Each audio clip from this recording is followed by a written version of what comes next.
Okay,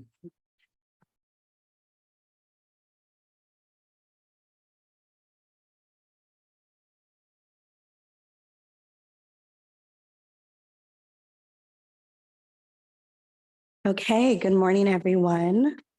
Excuse my scratchy voice this morning. Welcome to our Wednesday, August 2nd LAFCO meeting, and we will begin with roll call. Thank you, Madam Chair. 1 second. Commissioner Jim Anderson. Here. Commissioner Roger Anderson. I'm here. Chair Yvette Brooks. Here, Commissioner Justin Cummings. Here. Commissioner Zach Friend. Here. Commissioner Rochelle Lather. here. Thank you. Commissioner Alan Timms. Here. I'm surrounded. Alternate Commissioner Ed Banks. Here. Vice Chair John Hunt. Here. Alternate Commissioner Manu Koenig. Here. And alternate Commissioner Shebra Kalantari Johnson. Here. Madam Okay. Chair, we have a quorum. Thank you. This brings us to item 2, our executive officer's message. Thank you, Madam Chair. Just briefly, we are operating this meeting under a hybrid approach under the state guidelines allowing LAFCO to conduct this meeting virtually and in person. While the commission is required to be here in person unless you're sick, the public and staff, as well as legal counsel, have the option to join us either virtually or in person. That being said, any members of the public can still address the commission on any agenda item. For those joining us in person, they can come to the podium and they can address the commission. They'll have up to 3 minutes. For those joining us virtually, they can click on the reaction tab and click on raise hand, and they'll be acknowledged that way. They'll have up to 3 minutes. And for those that are joining us via conference call, if they press *9, they'll be able to raise their hand. And again, they'll have up to 3 minutes to address the commission on any agenda item. Under these guidelines, Chair, you do not need to have a roll call vote. A voice vote would be sufficient, but you have the discretion to determine if any action requires a roll call vote. That being said, that concludes the summary of the hybrid meeting process. Thank you. All right, moving along to item 3, this is the adoption of minutes. The commission will consider approving the June 14th, 2023 regular LAFCO meeting minutes. Do I have a motion? I'll make Do we have a motion? Do we have a second? a second. And a second. And all in favor? Aye. Any opposed? Madam Chair, just to make sure that there's no public comment on the minutes. Oh, excuse me. Thank you. I'll go ahead and bring this out to the public for comment or questions. Madam Chair, I do not see any hands raised at this time. Any in the public? In chambers? No Okay. requests. Great, thank you. And then I'll go ahead and bring that back. We have a first and a second on the table. All in favor? Aye. Any opposed? Okay. Madam Chair, I'll abstain because I wasn't present for that meeting. Okay, we have one abstention. All right, this brings us to, thank you. Item 4 for oral communications. This is an opportunity for members of the public to address the commission with items not on today's agenda. Good morning. Good morning, Commission. My name is Becky Steinbrunner. I'm a resident of rural Aptos. I want to bring to your attention, because water is a key issue in our community, that there are 2 very significant matters moving through at a state level regarding water supplies that will affect our area.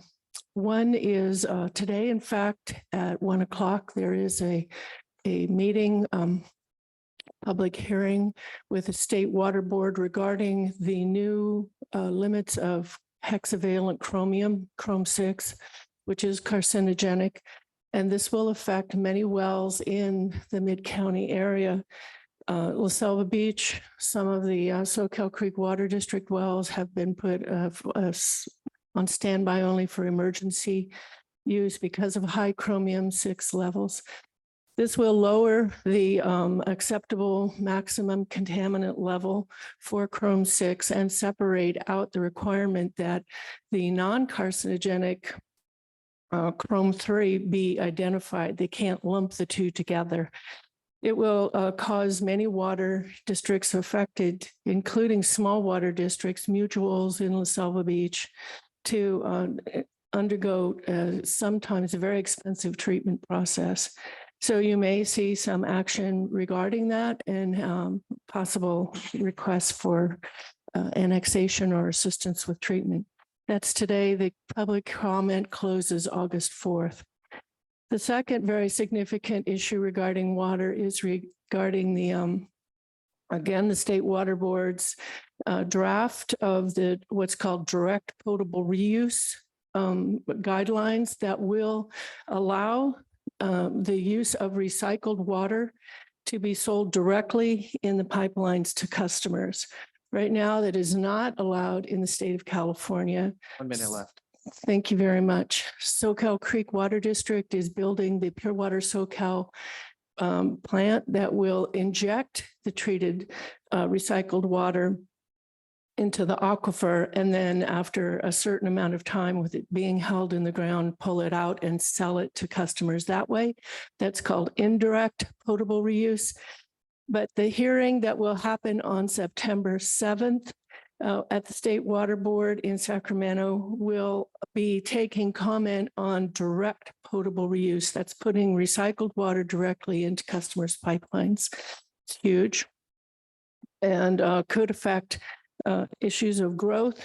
All jurisdictions, as you know, are feverishly working to update your housing elements for state approval, and water supply is in this county a big issue. These two issues will affect those housing elements and potential future growth. Thank you. Thank you. Thank you, Ms. Vick.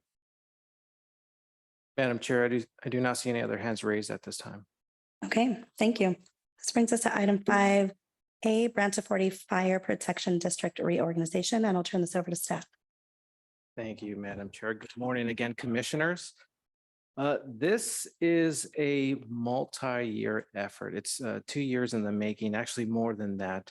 But we received an application from Branciforte Fire Protection District to reorganize with Scotts Valley Fire.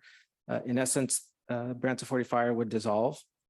Scotts Valley Fire would concurrently annex the dissolved area, and we would also amend the sphere to reflect that annexation. Your staff report goes into great deal on what transpired to bring this reorganization to the commission. It goes over the statutory requirements of the reorganization process, and it also gives you the proceedings after commission action, assuming the commission approves this reorganization. For purposes of this presentation, I'm not going to go over all of that. What I really want to do is just focus on why this reorganization is happening and how it benefits the community. And so in order to do that, we need to understand the two affected fire agencies. I'm reading a Dickens classic right now, so that title is fairly fresh in my mind, but it does apply here, and I'll tell you why. First, we'll start with Branciforte Fire Protection District. It provides fire protection to a small rural community. It has less than 800 parcels. It has less than 200 registered voters. It is an older population with fixed income. And that's why they have a low call for service. In 2020, they had 159 calls. The majority of those calls were medical related. And of those 159 calls, 40% were first responded by an outside fire agency. Some were from Central Fire, others was the city of Santa Cruz, other the county CSA 48, but the majority of those calls were from Scotts Valley Fire. And now, why is that? Well, they have 3 full-time firefighters. That's it. They have 3 full-time firefighters. They heavily relied on volunteers, but there's a shortage of volunteers, and that's not just a Branciforte Fire problem. That's just a statewide problem for volunteer departments. To give you a context, back in 2013, Branciforte Fire had 41 volunteers. Last year, 2022, they had 9. And of those 9, none of them live in the Branciforte community. Also, they have 1 fire station, and they have 1 person on duty at that fire station. That's it. Just one person, which is not in compliance with local standards, with state standards, with regional standards.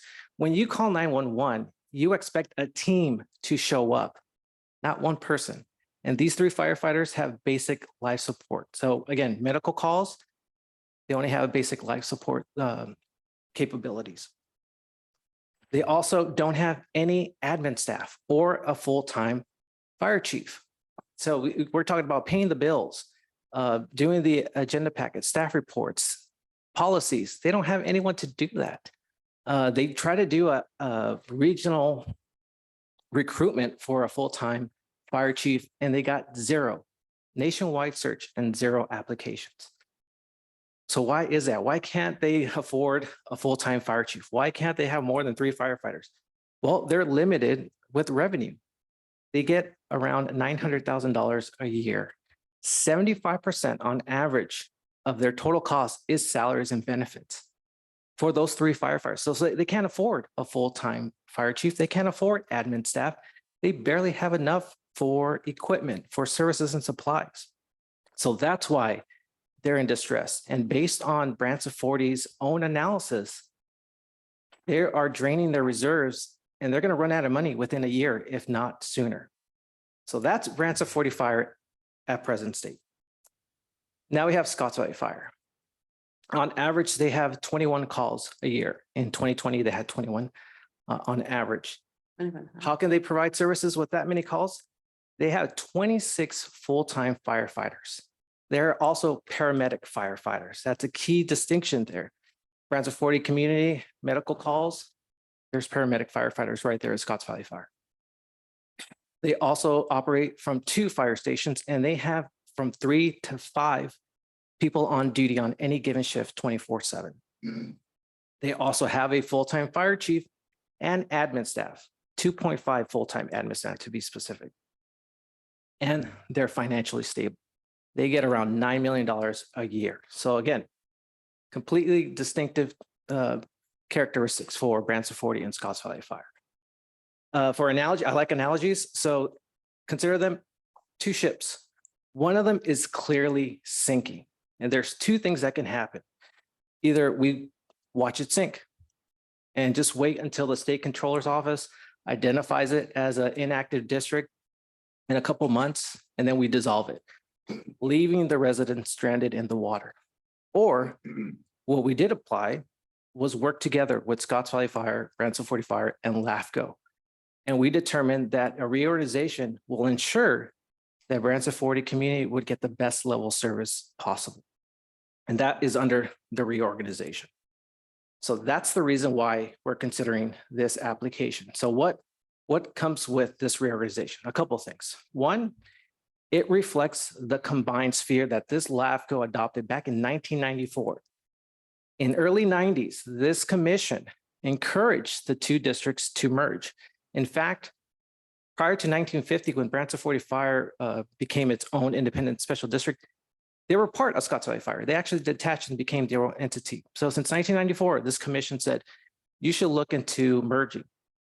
The difference between back then and today, your LAFCO staff was proactive. And we, instead of just encouraging them to do something, we actually got into discussions with the 2 districts and determined that we need to work together to find a solution because this temporary approach is not sustainable.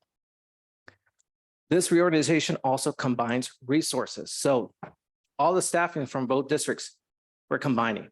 Their apparatuses we're combining. These fire stations, everything, there's efficiencies there, maximizing their resources, economies of scale. We're taking both entities and merging their resources. Most importantly, we're providing enhanced services. Branciforte community, most of their calls are medical related. They are now gaining paramedic firefighters now at their disposal. They're getting a team on standby, 3 to 5 on duty to provide them services that they need. And it also ensures adequate governance. They're going to have a full board. They're going to have a full-time fire chief. They're going to have admin staff that can actually keep the district transparent. All that comes under this reorganization. Now, there's 2 reasons why this reorganization is in front of you today.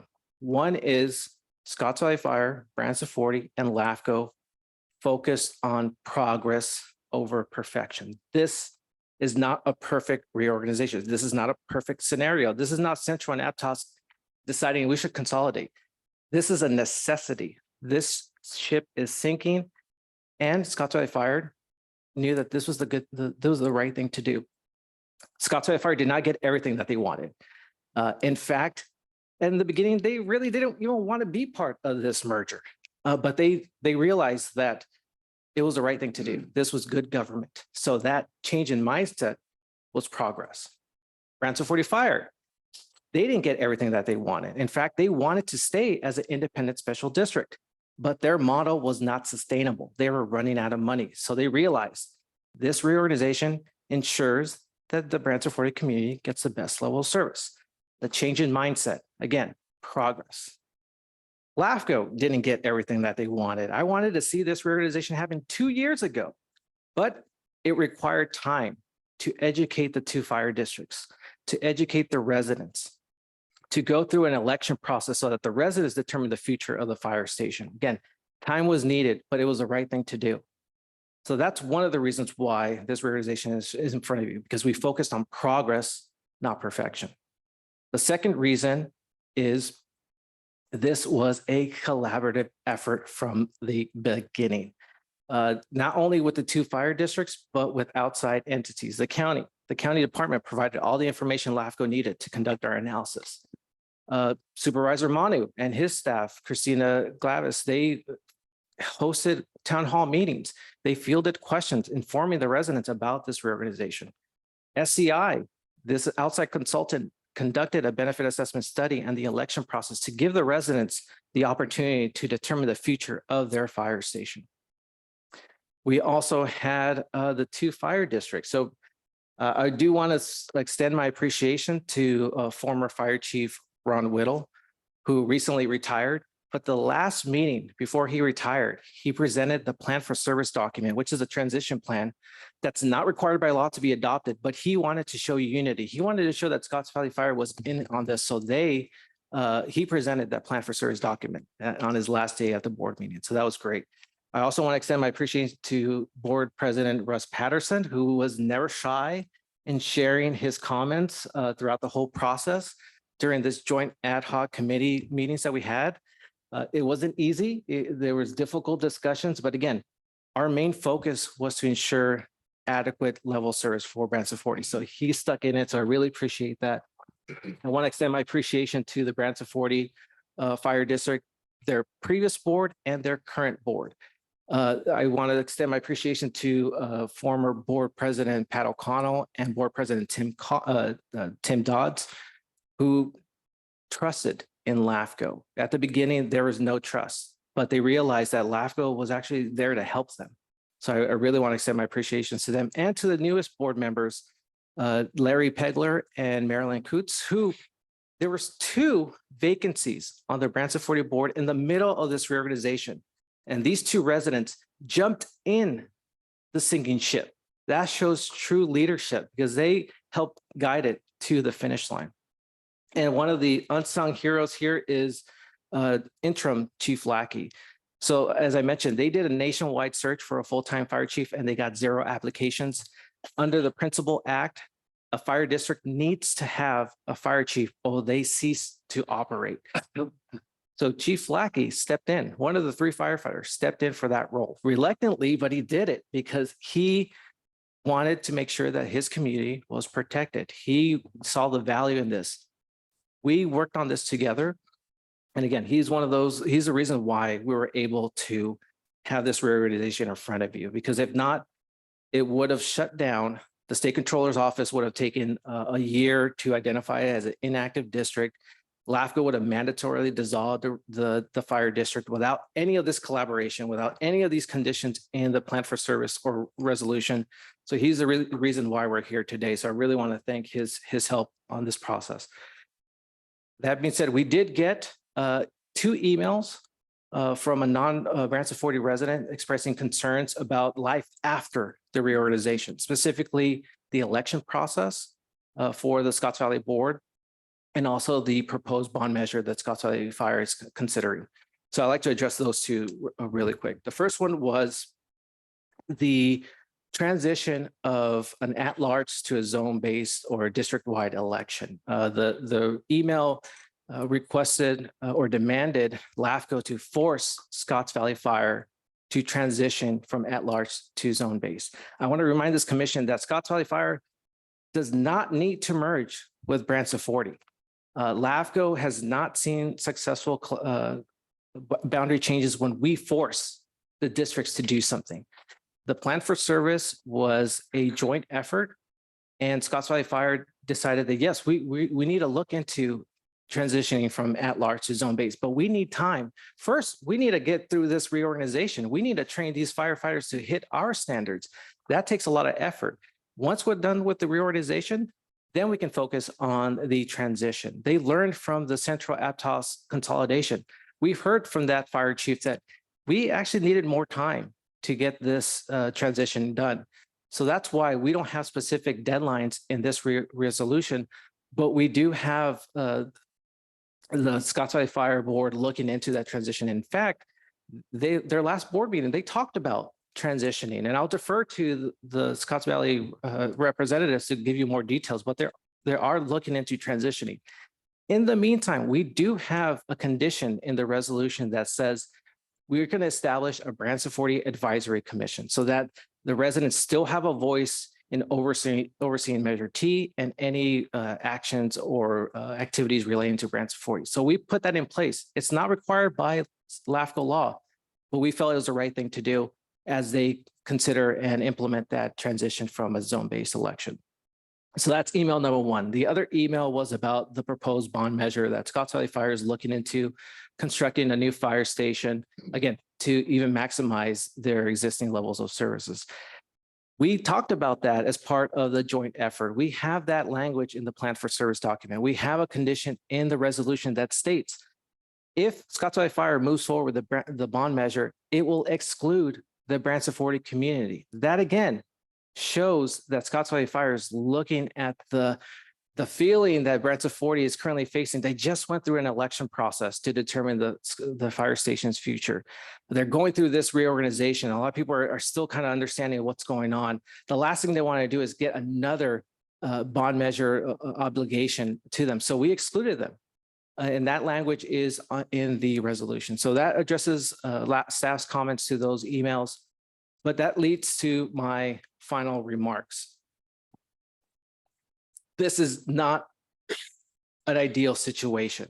We have a sinking ship, but we have identified a solution, and it was a joint effort from day one. Scotts Valley Fire, Branciforte, and LAFCO worked on this for over 2 years to make sure that when this is done, Branciforte gets adequate fire protection and medical services, and that is what the reorganization delivers, and that's being presented. So with that being said, staff is recommending that the commission adopt the draft resolution approving the proposed reorganization involving Scotts Valley Fire and Branciforte. With that, that concludes my presentation. I'd be happy to answer any questions.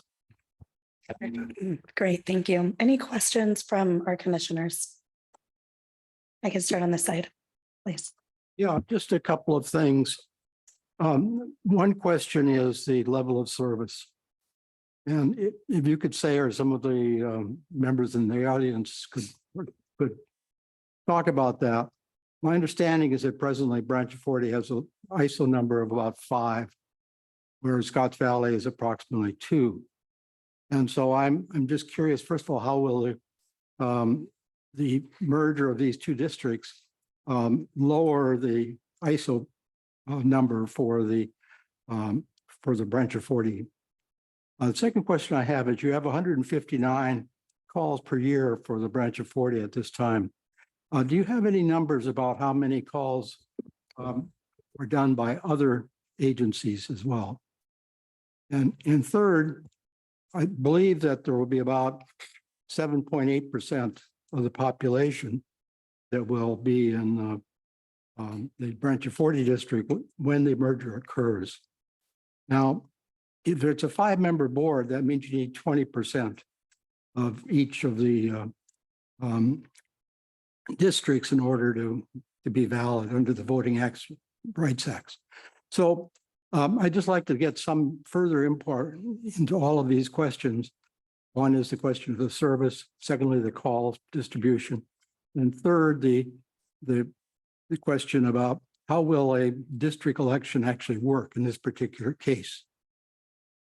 So great questions, and Madam Chair, I'll address them. So the first, the ISO ratings, they have specific factors that they look into it that LAFCO doesn't have access to. But I believe, if I'm not mistaken, I'll defer to Scotts Valley Fire. But because it's such a low population amount that's going into it, I don't think it's going to greatly affect their ISO rating. But you're right, Branciforte Fire compared to the other 13 agencies in the county had the lowest ISO rating.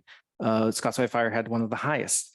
So I think that their ISO rating will not be affected. It's important to note that insurance companies are no longer just relying on ISO ratings. They have other factors that, again, outside the scope of this reorganization. But you're absolutely right. The residents are seeing an immediate increase in level of service because of the 2 fire stations, about the increase in paramedic firefighters. And again, I don't think that the ISO rating is going to get dramatically affected, including the Branciforte community under Scotts Valley Fire's jurisdiction. Second, regarding the calls, LAFCO recently did a countywide fire protection service review, and we go into details of all the calls within each district. And those, as I mentioned, the 159 calls that year in 2020, 40% of those calls were identified or were first responded by outside agencies. We actually break down how many there were, and I believe over 50% were Scotts Valley Fire, and then the rest were Central, the city of Santa Cruz, and the county. So that information is available. I just don't have the numbers off the top of my head, but we do have a breakdown. And third, about the population merger, that's one of the key reasons why Scotts Valley Fire wants to have an extensive analysis. They want to get an outside consultant to do a study to determine what's equal representation if they do transition to a district-wide election. As of right now, hypothetically, with an at-large election, they can have a 5-member board that's from the Branciforte community. So it doesn't say that, it doesn't change the fact that the Branciforte residents have the opportunity to vote and to run on the Scotts Valley Fire board. That being said, the district needs to get a study and an analysis to determine which zones would be equal representation. So that's something yet to be determined. That's why they want to make sure that they get it right. So I believe those are the answers to your 3 questions. Thank you. Anyone else? Go ahead. First, I just want to start by thanking you, Director Serrano, and the Fire District, Scott Valley, and Branciforte, and all the community members who participated in this. It's a really great example of collaboration across agencies, and it's great to see what we have before us today. I just had a question regarding, I know that you showed that over time, there have been a reduction in the number of volunteer firefighters at Branciforte Fire District. And I'm just curious, through the research that you've done to get us to this point, if there's anything that kind of stood out as to why that, what led to that over time? Was it increased regulations and training, or what's really driving the reduction in volunteer firefighters in that particular district? You're absolutely right. There's more criteria to being a volunteer now. So that's one factor. Another factor is just people don't have time to volunteer anymore. They have to work. The economy has changed. It's what worked 30 years ago just doesn't work anymore. And there's another question of just having interest in being a firefighter to begin with, and the competitive market right now for firefighters. So all those factors are the reasons why not only Branciforte Fire, but other volunteer departments around the state are having difficulties getting volunteers. Thank you. And then the other question has to relate to, in some parts of this, redistricting and district elections for the fire board and the Branciforte Advisory Commission, because I was a little confused with the two coming into the meeting. But it sounds like with the redistricting, there is the opportunity for there to be districts carved out where Branciforte will have representation along with Scotts Valley on that board. And so if that ends up becoming the case, I guess what would be the purpose of having the Branciforte Advisory Commission as a separate entity when it seems like you could have all that consolidated in one space? Great question. And again, the intent of the commission, the advisory commission, is to ensure that the community still has a voice while there's an at-large election process. We, as part of the plan for service document, we have an attachment draft bylaws and policies to show what the powers and duties are for that commission. And you raise a good point. If and when they transition to a district-wide, what's the purpose of the advisory commission? One key purpose is to oversee the use of Measure T. So Measure T was approved by the residents in the early 2010s that collects additional funds to buy equipment and to maintain the fire station. So that Measure T funds are going to continue under Scotts Valley Fire. So we wanted to make sure that there's a commission or a body that oversees those funds to make sure that it is used for Branciforte purposes, because the residents approve that fund, so it's going to stay in that community. So we're developing a zone under. That's why that advisory commission is in place. Very similar to what this commission did with Long Pico when they were annexed into the San Lorenzo Valley Water District. They had this other entity to oversee the activities in their community. So if and when they transition to the district-wide election, that commission will still have a purpose. But eventually, when that purpose runs out, there's language that they would be dissolved or discontinued. Thank you for the clarification. Okay, any questions to my right? No questions, Chair, but just a few comments. Please. I've had a front row seat watching this process unfold since taking office back at the beginning of 2021. The Branciforte Fire District is entirely within the first supervisorial district. So I started hearing about this issue the minute I took office. And I just have nothing but praise for Executive Director Serrano, who has managed this process with a lot of patience. And of course, all the members of Branciforte Fire and Scotts Valley Fire who've both done a miraculous job. And really what I've seen over this time is quite a bit of evolution in opinion, largely from the Branciforte Fire Protection District. Those first meetings that I had with members of the Branciforte Fire Board, there were definitely folks that were pretty dead set against the idea of a merger, despite the significant challenges that they faced, both from a financial perspective and level of service perspective. And Director Serrano, I know you took a lot of slings and arrows trying to present some of these facts, but ultimately, after some hard discussions and really coming to analysis of the facts and also some new board members, Branciforte Fire Protection District Board was able to realize what is ultimately best for its residents. I think ultimately putting service above self in its understanding of maybe its understanding, or the Branciforte area's understanding of itself, needs to change a little bit. But ultimately, that's what's best to provide optimal service for residents. And it really does get back to the fact that a lot of the time our fire agencies are really our frontline medical agencies, and the fact that what people need more than anything is medical service, and the paramedics on Scotts Valley Fire are really best able to provide that to residents in the Branciforte area and through the whole service area. And of course, in many ways, this relates to Commissioner Cummings' question about why we're seeing less volunteers. Well, it's because our county is aging faster than any other county in California. So we have, greater senior population, less folks who are at home for their jobs, less folks doing small scale agriculture. Actually, if you look at the zoning map in Branciforte, a lot of it is zoned agriculture. So that, of course, is part of its history, but has become less of an emphasis these days. I'll just finish by saying I think the process here has been really good. It's allowed that evolution of opinion within the Branciforte Fire Protection District Board without forcing it. Again, LAFCO has provided a lot of the facts. And then, really this process, I think, with the vote about looking at a special assessment to keep the Branciforte Fire station open and fully staff it, I think it was really cathartic for the community to understand. I mean, of course, we all want lots of things, but to really come face to face with what it would actually cost to provide that.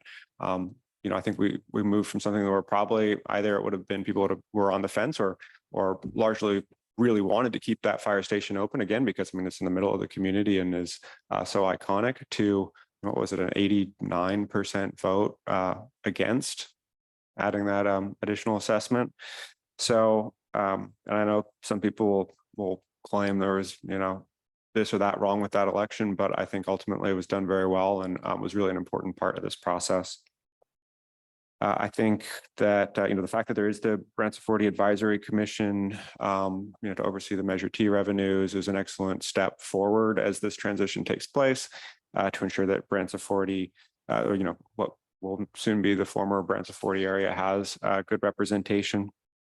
And I think your allusion to the Central Aptos merger and how they had to go through that. I mean, the merger itself is a huge process, and I don't think that we can condition it on a move to district elections. But clearly, that has been a good move for the combined Central Aptos district, and I have no doubt that Scotts Valley will pursue something similar in the near future. And I'll just end by saying I have not received any comments from residents in the Branciforte area with any specific concerns about this merger. The Board of Supervisors did already vote on it at a recent meeting where I expressed some similar comments and voted in support. So I'm also, I don't need to vote again, but just again, want to express my thanks and support for this whole process. Thank you. Anyone else? Comments, questions before moving to the public? Okay. Any online? Madam Chair, I do not see any hands raised for public comments. I'm giving them one more second. Don't see any hands raised at this. Okay. Anyone in the public who'd like to address the commission? Good morning. Thank you. My name's Kate Anderton, and I live in the Fire Protection District and want to start by expressing my appreciation for the engagement of everyone in this process and fully supportive of it. I think it's a great example of government working, and I really support that. Part of the history of what Measure T represents, however, is of concern to me as it's structured in this transition. Measure T expressly provided that the Board of Directors of the Branciforte Fire Protection District has the authority annually to determine how funds generated by that special tax are to be used. Measure T also explicitly authorizes the Board of Directors of the Fire Protection District to establish increases or decreases in the amount of the assessment annually. With the dissolution, the disappearance of the Board of Directors from the Fire Protection District, I'm concerned that in fact, the authority to exact that revenue also disappears. Recognizing the government code provision that entitles LAFCO to confer the continued administration of special taxes on the successor entity, it nonetheless is important, I believe, to recognize that it was the people who established this special tax with the particular provisions related to the way that it would be administered. And on the one hand, I would suggest a revision to the resolution to delete all reference in subpart, I believe it's 6, to delete all subpart I, to delete all reference to Measure T special tax revenues, because that authority was not assigned to the Board of Directors, its successors and assigns. It was purely assigned to the Board of Directors of the Branciforte Fire District. I recognize how this plays a part in the overall structure and certainly don't want to derail that, but I would urge its deletion from section 6 subpart I of the resolution, and addition in the of this further language that would state However, if the Board of Directors of the Branciforte Fire Protection District or the voters of the district seek to repeal Measure T, only voters registered in that fire district will be eligible to vote, and any such repeal shall not invalidate this reorganization. We want voters to support these public services. We want their confidence that when they vote for something, what they voted for is what will continue to survive moving into the future. I fully support the reorganization and urge you to include those provisions in your resolution. Thank you. Thank you, Ms. Thank Kate. you. Anyone else? Thank you. Good morning. My name is Becky Steinbruner. I do not live in the Branciforte or the Scotts Valley Fire District. But I have watched the very successful consolidation of the Aptos, Selva, and Central Fire District, which I also don't live in. And I saw that in that consolidation, the wording for the resolution regarding governance was different by one word. In this resolution before you today, it says that the Scotts Valley, after the annexation, reorganization may consider district-based elections. In Aptos, Selva, Central, the word was shall. I ask that you change that wording to shall. And I do that because I am very concerned for my friends in the Branciforte area that they will lose all voice after this reorganization. They will, yes, they will have a commission that is appointed by the Scotts Valley Fire Chief, not the people. The Scotts Valley Fire District Board will approve who represents them, not the people of Branciforte. The voice of the Branciforte Fire District voters will essentially be diluted by the sheer number of those in the Scotts Valley Fire District area at election time, unless there is district-based elections. I watched with great interest how this procedure happened for Central Fire District, and it was fair. The lines are drawn to include equal representation for those who are affected. And that's what needs to happen for the Branciforte Fire District people. Their commissioners appointed by the fire chief and approved by the Scotts Valley Fire District will have no teeth. They can make recommendations, but it is incumbent upon the approval of the Scotts Valley Fire Board to do anything with regard to them. That really concerns me. And under the California Fair Voting Rights Act, they need to have a voice. And I don't want to do any legal action, but I was required to, if I do want to do this as a public citizen, as a concerned citizen, this action sets precedent for other similar measures down the pike in this county. And the people need to have a voice, and I will take action. I don't want to, but the people of Branciforte deserve a voice in their community. There was no feasibility study ever done for this, and I'm out of time. I suggest this has been done sort of topsy-turvy. There should have been a feasibility study done before all of this happened. Thank you. Thank you. Anyone else who'd like to address the commission this morning?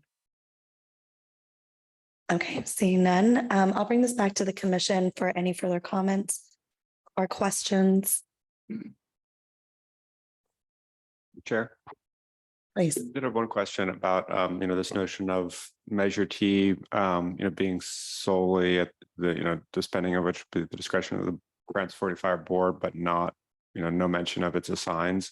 Do we see any legal issue with that? So great question. Now I was going to address the two public comments, but yes, so this reorganization is nothing new. There's been mergers, consolidations, reorganization around the state. And there's instances where there's a successor agency and all assets and liabilities, all revenues and expenditures, all obligations, including contracts and agreements, get transferred over to a successor agency. So LAFCO law allows this commission to identify a successor agency, and those entities like Measure T that was approved by the community will continue under Scotts Valley Fire. So that is a standard approach. So that will continue. One of the reasons why we're able to do this reorganization is because there is enough revenue for Scotts Valley Fire to provide services to Branciforte, including Measure T. Measure T will be needed to improve the fire station's actual structure. It's going to be used to purchase a Type 6 fire engine. So there is a need for those funds. And that's why we also implemented this commission to oversee the use of those funds. So it's not just lumped into the general funds of Scotts Valley Fire. No, it's specifically for Branciforte because that's what the voters asked for. Now, in the future, if the Scotts Valley Board or the Advisory Commission recommends that there's no longer a need for Measure T, that can be discontinued. And the structure is it would be voted by the residents, or it can just be Scotts Valley Fire that determines we're not going to continue collecting Measure T as of X date. That's something that can be determined in the foreseeable future. So a really good question. And yes, contracts and agreements, when there is a merger, we identify a successor agency, and that's something that we did in the draft resolution.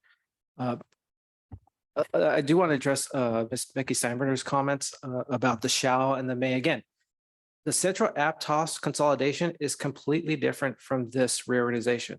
Aptos and Central Fire submitted a joint application saying, we want to consolidate. We want to take our two entities and merge and create one new fire district. LAFCO law does not require this commission to put a condition about the election process. The reason why we had a condition saying that they shall transition is because they decided that they wanted language in writing. So they can be like, the LAFCO resolution says that we shall do it by the year 2024. So that's the reason why that language was there. That being said, we felt the need to address the transition from at-large to zone-based, because that's a concern throughout the whole state. And so we talked about this as part of the joint ad hoc committee. And that's why we have language in there saying that you need to address this, Scotts Valley Fire. This is not going to go away. This is something that's going to be continually asked. So we wanted to have that. And they were comfortable with having the current language, which said they may consider it. Again, it's my understanding that Scotts Valley Fire Board is already talking about transitioning. Again, I'll defer to the representatives if they want to speak on that, but they are working into it. In the meantime, we have this commission. So again, LAFCO law does not require us to address the election process, but we wanted to make sure that we at least address it in this resolution. That's why you see that proposed language. So if I may clarify, what you're saying is that the LAFCO board here has we're approving the merger, but we don't have the ability to add extra conditions at this point, that those actually would have to come from Scotts Valley Fire or Branciforte Fire directly. So the really good question. So this commission may modify the resolution to add further terms and conditions, but the affected agencies need to be in agreement. If they are not in agreement, then we can't record. And then we are in a situation where we see the district sink.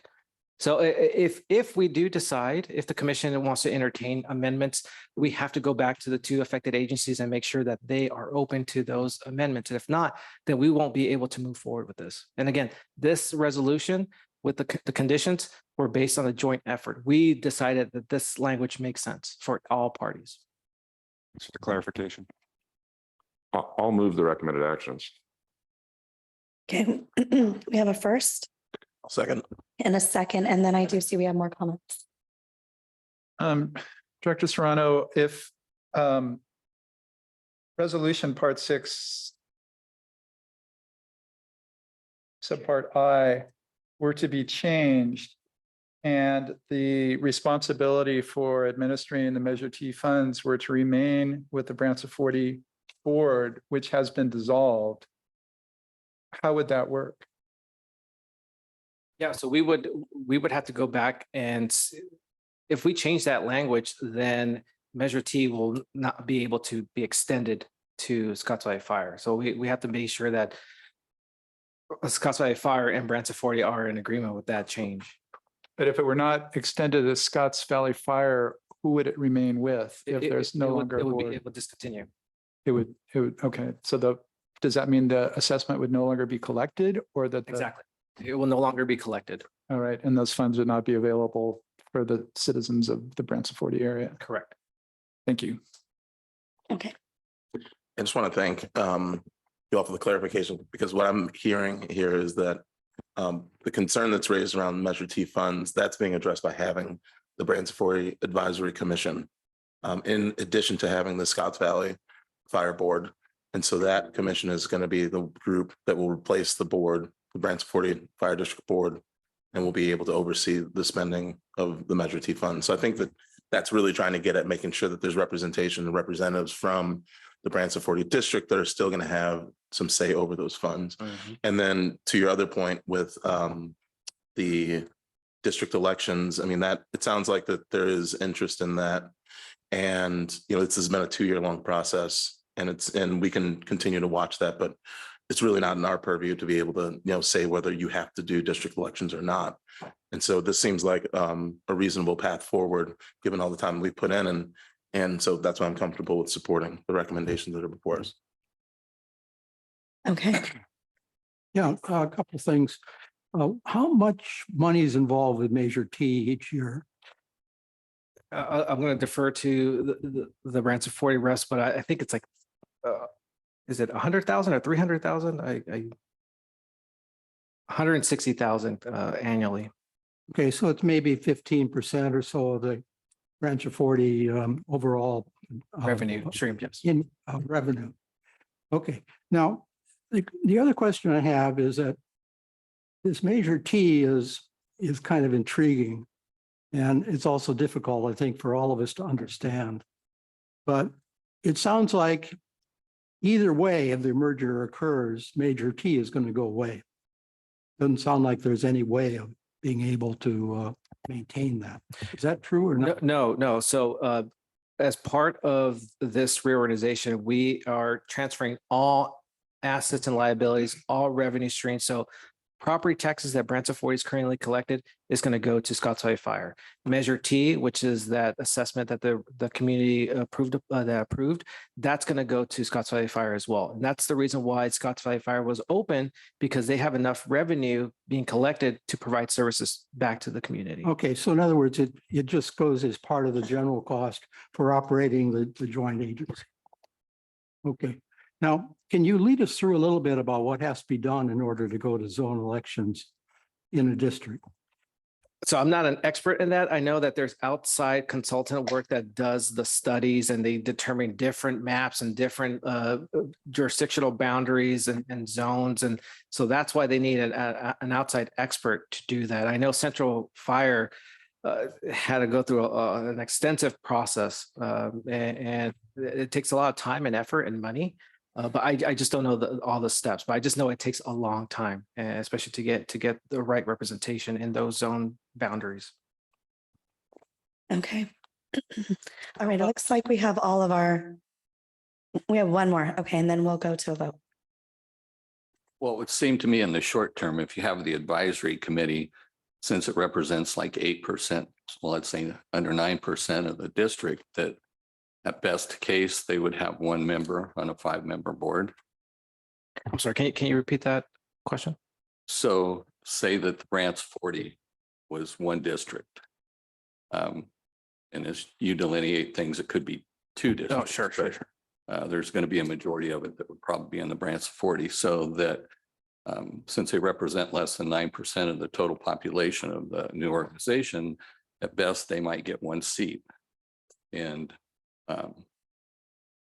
with the advisory committee, it just seems to me on the face of it that they have a lot of influence, and because they can be as outspoken as they want to be, and we heard that they are, that in the risk of derailing this whole thing to go back on these things, the advisory committee seems like a viable mechanism for the transitional period, at least. Right. Yeah. The commission will have 5 representatives from the Branciforte. So 5 residents on that commission.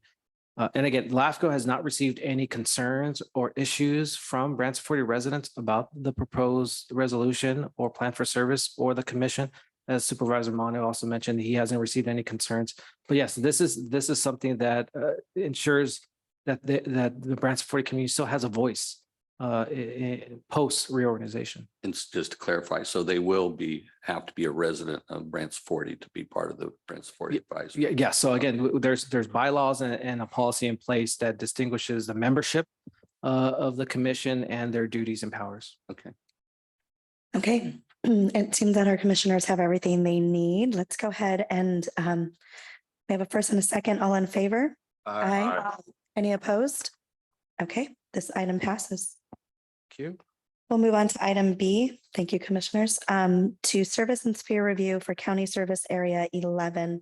Thank you. Oh, actually, thank you for our visitors this morning for coming out.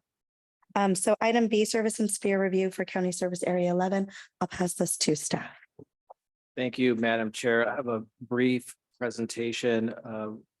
This commission identified a number of service reviews to be conducted this year. One of them is CSA 11, which is county parks.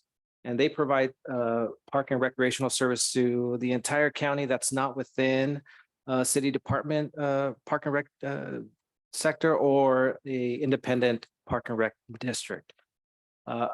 Again, we just went through this whole reorganization process, so I just want to briefly hit the key findings of this report. As I mentioned, CSA 11 provides services countywide. So they're really a countywide entity. They're financially stable at this time. They experienced a surplus in 4 of the 6 last fiscal years. The last 2 fiscal years, they had a significant surplus, so they're operating well and they're stable. One key finding that LAFCO had, we're recommending that CSA 11 and the county be more transparent. Because they are a county-wide entity, I think it would behoove the county to have more information available about CSA 11 and county parks and have a designated webpage to ensure that residents know the governance of CSA 11. I think CSAs, they are a special district, but they kind of live in the shadow a little bit. And I know independent special districts are now required by law to be more transparent with the website. I feel that CSA should have that same kind of standard. So staff is recommending that they be more transparent. And again, they have a county-wide service area. So that's why this commission has adopted a county-wide sphere of influence, and staff is recommending to reaffirm that sphere. So with that being said, the CSA is running well. There's always areas of improvement, and one thing that we are recommending is to improve on their transparency. But with that being said, staff's recommending that the commission find this report to be exempt from CEQA, determine that it fulfills the requirements under LAFCO law, and staff is recommending that the commission approve this report by adopting the draft resolution. And Madam Chair, that concludes my presentation. I'd be happy to answer any questions. Thank you. Any questions, please? I'll start here. Thank you, Director Serrano. The website transparency issue comes up often in spheres of review. And I think I've heard more than once that an entity ran a very good website, but there were certain administrative type things that were not available to the public. And I'm wondering, I do believe those requirements are on the LAFCO website. And I'm just wondering if outreach in advance of sphere reviews might, alleviate that black mark on their report card. Yeah, well, it's something that as part of the LAFCO process, we do provide them a draft administrative copy of this report, because I don't want to blindside them and say, hey, you're doing this wrong, or this is a red flag. It's something that the county is working on, but I like to have that in writing, and that way they could refer to this and say, well, LAFCO keeps encouraging us to have a dedicated webpage, so I want something that they can refer to. And yes, the county is receptive to the recommendations. I don't have a deadline saying you have to do it by tomorrow, but again, it's just LAFCO encouraging them to provide more information that they already have on their website. And again, it's mostly focused on governance, like agendas, board meeting minutes, board meeting dates, just those type of improvements. Thank you. Anyone else? Okay, anyone online? Madam Chair, I do not see any hands raised at this time. Okay, anyone in the public? in chambers. Thank you. Good morning again. My name is Becky Steinbrunner. I'm a resident of rural Aptos. And to be honest with you, I have not read this review very thoroughly because I've been so worried about my friends in Branciforte.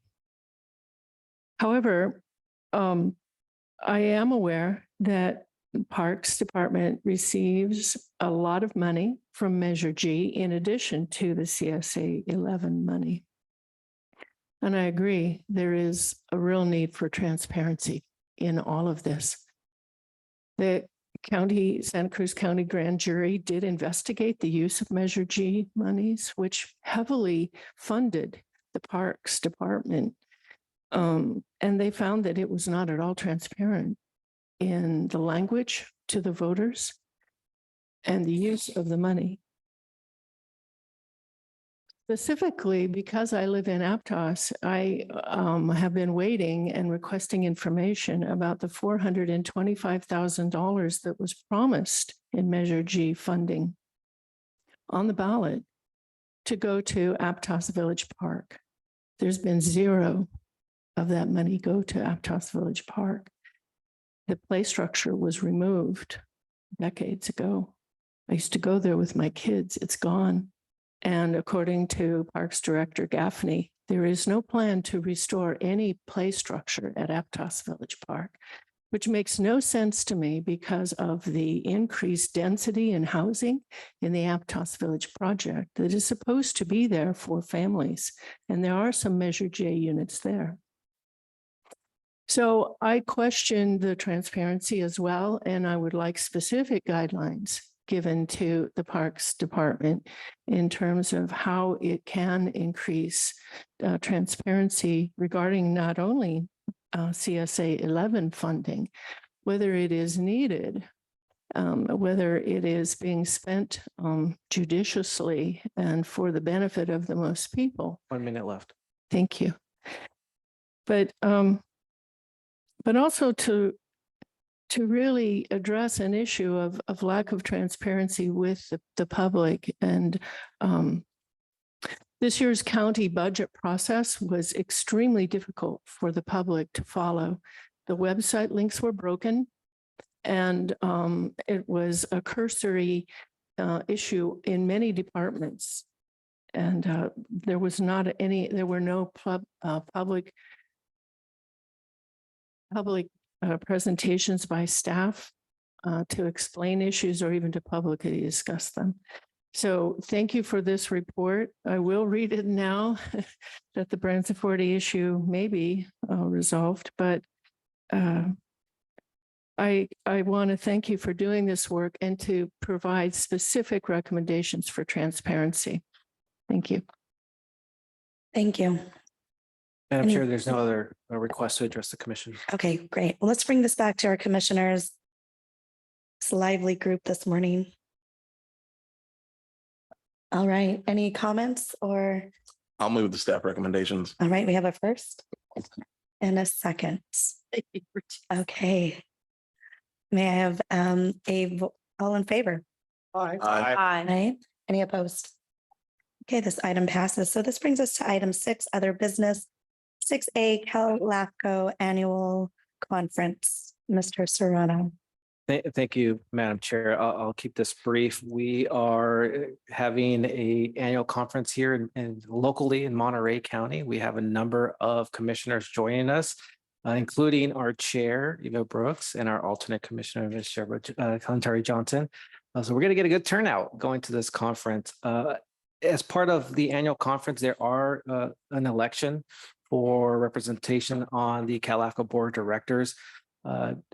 Staff is recommending that we designate someone, one of the commissioners, to be voting. And I am asking for the commission to also designate your executive officer as an alternate, just in case they run late, because that election is going to be like first thing in the morning, like 8 o'clock. So if they're not staying at the hotel, then it may be beneficial to have your EO as an alternate, again, just in case.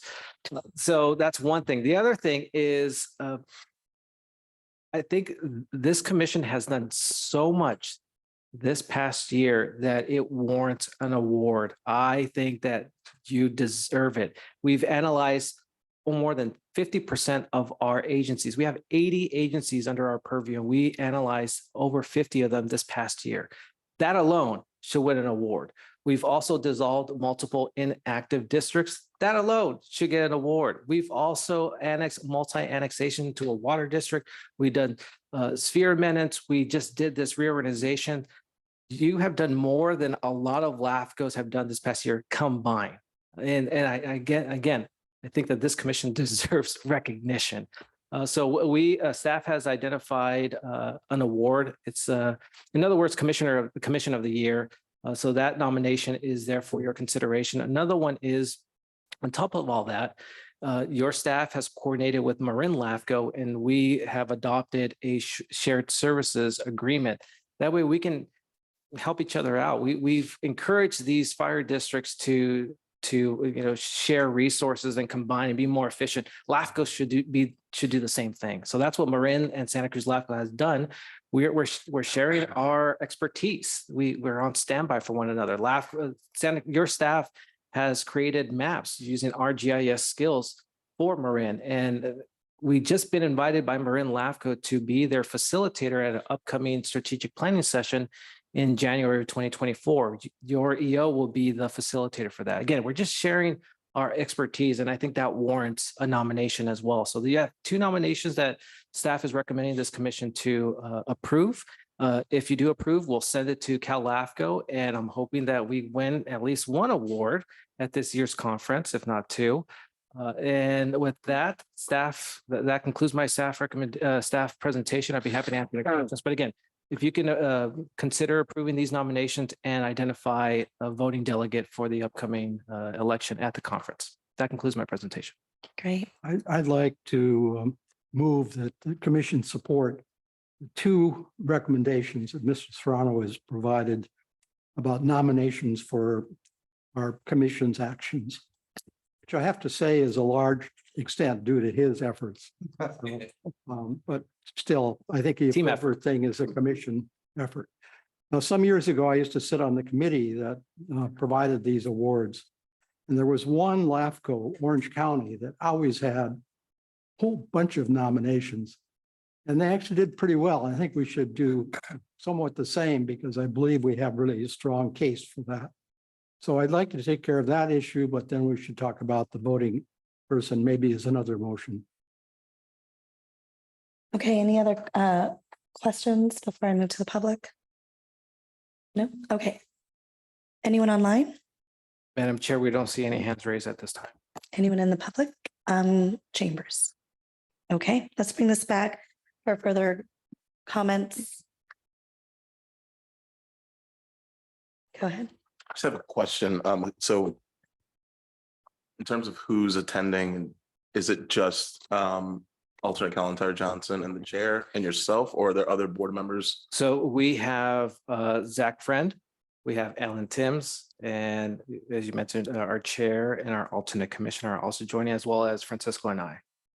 Thank you. That's helpful for understanding who were nominated today. Yeah, I'm sorry for not clarifying that. So any of those four would be great as a delegate. And the voting is on what date? It's going to be Thursday morning. It's Thursday morning, so probably someone that's going to be there. And that won't be me that early. Just for everyone. Alan.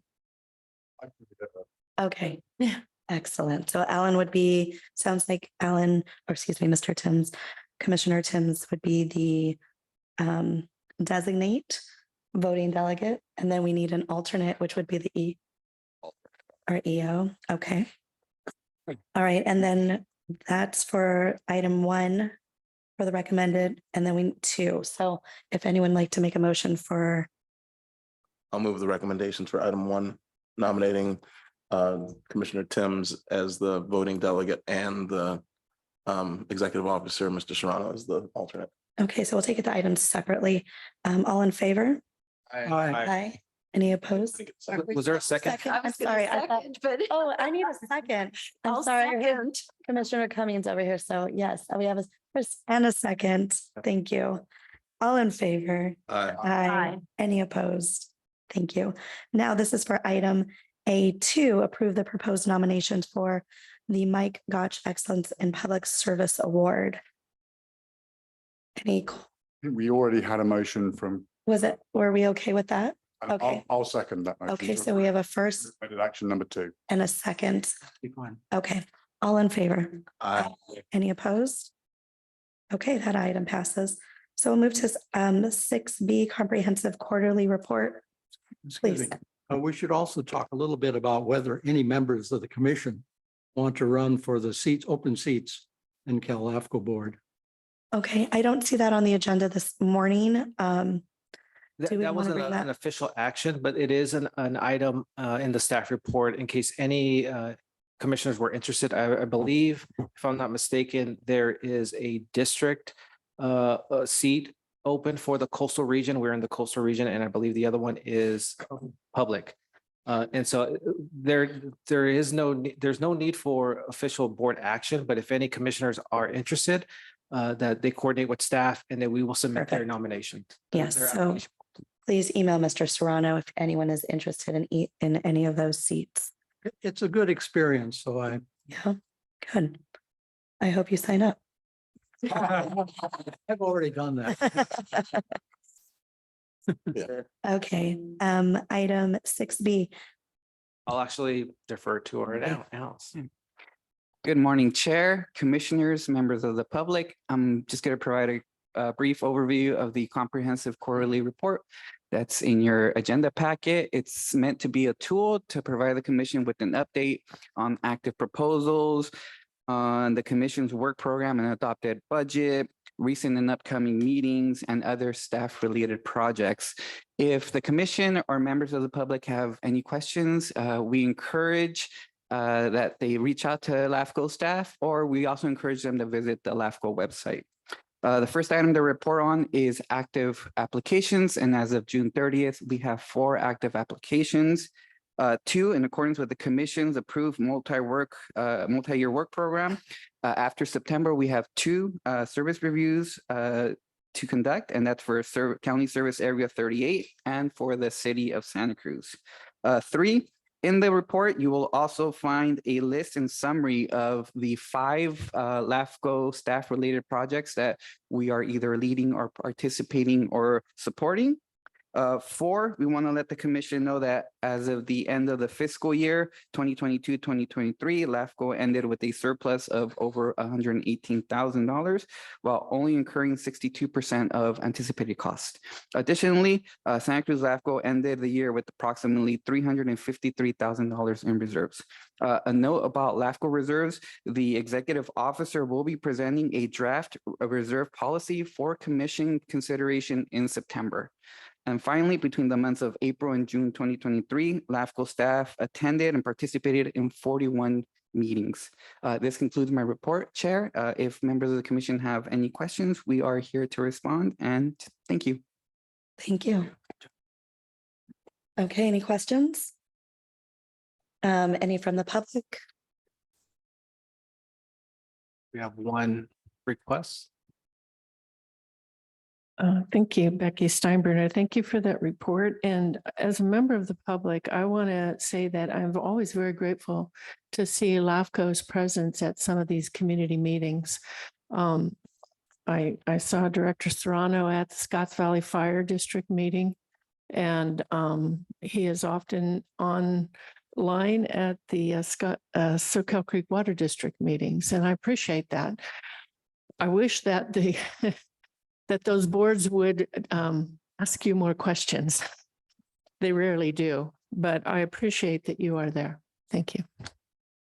Okay, so this item does not require any action, so we'll move on to item 7, written correspondence. Mr. Serrano. Madam Chair, we don't have any written correspondence to address at this time. Okay, and item 8, press articles during the months of June and July. There's no action required. And staff does not have a presentation. This is just articles that may be of interest to the Commission. Okay. Moving on to item 9, this is just commissioners' business. If any this is an opportunity, commissioners, for you to briefly comment on any issues not listed on this morning's agenda. All right. Commissioner Manu is ready to go. So we're going to move on to item 10, adjournment. Thank you, everyone. Thank you to our folks in chambers and online this morning. This meeting is adjourned. Quick.